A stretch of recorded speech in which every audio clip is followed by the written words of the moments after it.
అన్నదాన కార్యక్రమాలు కానీ, కల్చరల్ ప్రోగ్రామ్స్ కానీ, మన మంత్రులు, ఎమ్మెల్యేలు, అదేవిధంగా ఎంపీలు, దరిదాపుగా ఎంపీలు అంటే ప్రతి సంవత్సరం మనకేమవుతుందంటే 1వ తారీఖున బడ్జెట్ పెడతారు. 2, 3 వరుసనే ఆ బడ్జెట్ సమావేశాలు కంపల్సరీ ఉంటాయి అక్కడ. మొట్టమొదటిసారి ఆదివారం పెట్టారు బడ్జెట్ అయినా కూడా, ఎందుకంటే డేట్ మిస్ అవ్వకూడదని.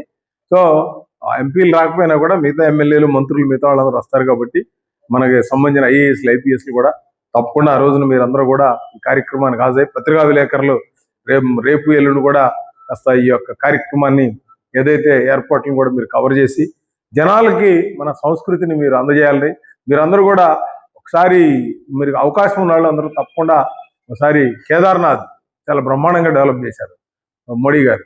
అంటే మన ఉజ్జయిని మీరు ఆశ్చర్యపోతారు, 3,000 కోట్ల రూపాయలతో ఉజ్జయిని చేశారు. అదే అయోధ్య టెంపుల్ అది ఒక 5,000 కోట్లతో డెవలప్ చేశారు.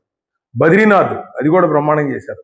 సో మీరు కనుక దేశంలో ఉన్నటువంటి మన పురాతన మన సోమనాథ్ దేవాలయం మళ్ళా అది ఇవన్నీ కూడా డెవలప్ చేయడానికి కారణం మన సంస్కృతి నెక్స్ట్ జనరేషన్కి ఇవ్వాలి.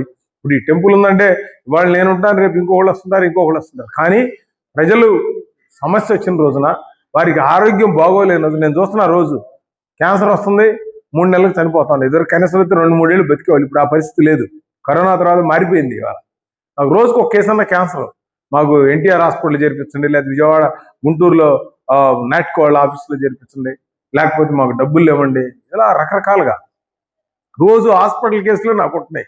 ఇదివరకు ఉద్యోగం ఇప్పించమనో వ్యాపారం మీద చెప్పమనో అవి చెప్పాలి. ఇప్పుడు అది పోయింది. ఇప్పుడు నాకు రోజు కనీసం ఒక్కళ్ళు కంపల్సరీగా యావరేజ్ చెప్తున్నా ఒక్కళ్ళన్నా హాస్పిటల్ సివియర్ కేసులు కనీసం, అందులో నెలకు 30 అయితే కనీసం 10 మంది చనిపోతున్నారు, 20 మంది రికవరీ అవుతున్నారు. కారణం ఏంటంటే ఆరోగ్యం మీద ఫోకస్ పెట్టట్లా, డబ్బుల మీద, మిగతా యావిగేషన్స్ మీద ఫోకస్ పెడుతున్నారు. నేనేమంటానంటే మీరు ఒక ఏజ్ దాటిన తర్వాత, 60 దాటిన తర్వాత ఇంకా మనకి ఎవరితో పని లేదు. మీ ఆరోగ్యం మీరు ఎంత సుఖంగా ఉండాలో ప్రయత్నం చేయండి. ఆ ఉన్న డబ్బులు ఏదైనా ఉంటే పిల్లలకి ఇవ్వాల్సి ఇచ్చి మీ దగ్గర ఉంచుకొని, మీరు అంతా కొంతమంది తెలియదే ఉంది, పిల్లలకి ఆశలు ఇచ్చిన తర్వాత కూడా పట్టించుకునే వాళ్ళు కూడా ఉంటారు.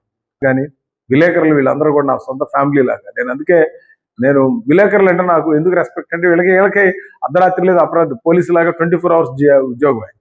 సరిగా ఆ రోజు వార్త రావాలి, ఆ వార్త సక్సెస్ అవ్వాలి.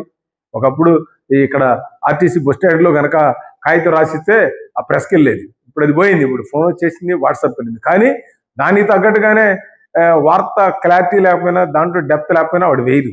వాళ్ళ వాదనలు వాళ్ళకు ఉంటాయి. చాలా మంది దానికి అర్థం చేసుకోరు.